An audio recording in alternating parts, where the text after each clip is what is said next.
मुंबई महापालिका आता कबुतरांना दाणे टाकणाऱ्यांवर थेट कारवाई करणार आहे। मुंबई महापालिकेचे क्लीनअप मार्शल्स आता कबुतरांना दाणे धान्य टाकणाऱ्यांवर नजर ठेवणार आहेत आणि दाणे टाकताना आढळल्यास 100 ते 500 रुपयांपर्यंत दंड ठोठावणार आहे।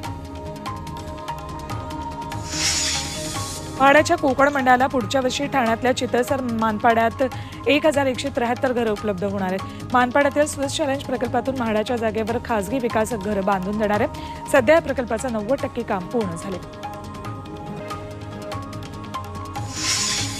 रायगड जिल्ह्यातील तळीये ग्रामस्थांची घरांची प्रतीक्षा अखेर संपली। 5 जानेवारीला शासन आपल्या दारी कार्यक्रमात या दरडग्रस्तांना घरांचं वितरण केलं जाईल। तब्बल 66 दरडग्रस्त कुटुंबांना पक्की घरं मिळणार आहेत।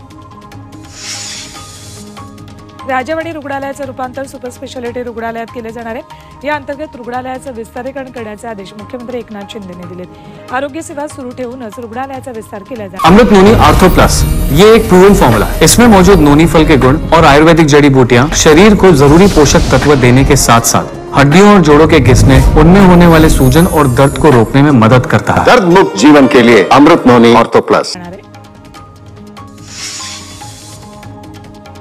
रस्त्यावर कचरा फेकणाऱ्या पुणेकरांवर महानगरपालिकेने दंडात्मक कारवाई केली। 5 दिवसात 2380 नागरिकांवर कारवाई केली।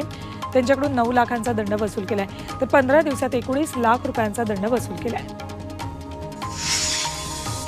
रायगडच्या नेरळमध्ये हमी भावात भात खरेदी केंद्र सुरू झाले, मात्र स्टेट मार्केटिंग फेडरेशनकडून भाताची साठवणूक करण्यासाठी गोणी देण्यात आलेल्या नाहीत। प्रत्येक वर्षी गोणी मिळत असतात, मात्र यावेळी गोणी मिळत नसल्यानं शेतकऱ्यांची गैरसोय होती। सरसंघचालक मोहन भागवत यांनी कोल्हापुरात करवीर निवासिनी अंबाबाई देवीचं दर्शन घेतलं। ते विविध कार्यक्रमांनिमित्त कोल्हापूर दौऱ्यावर आहेत। आज सकाळी त्यांनी देवीचं दर्शन घेतलं। यावेळी पोलीस बंदोबस्त तैनात केला होता। साताऱ्यातील लासुर्डा येथे ज्ञानेश्वर माऊली समाधी संजीवन सोहळा पार पडला। यावेळी पारायण सोहळा आणि अखंड हरिनाम सप्ताह दिंडीत आमदार महेश शिंदे यांनी ठेका धरला। हरिनामाच्या गजरात वारकऱ्यांसोबत त्यांनी फुगडी घातली।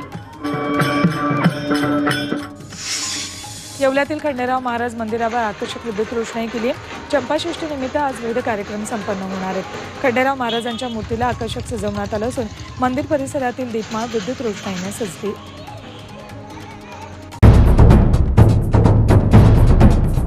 सह्याद्रीची उंची म्हणजे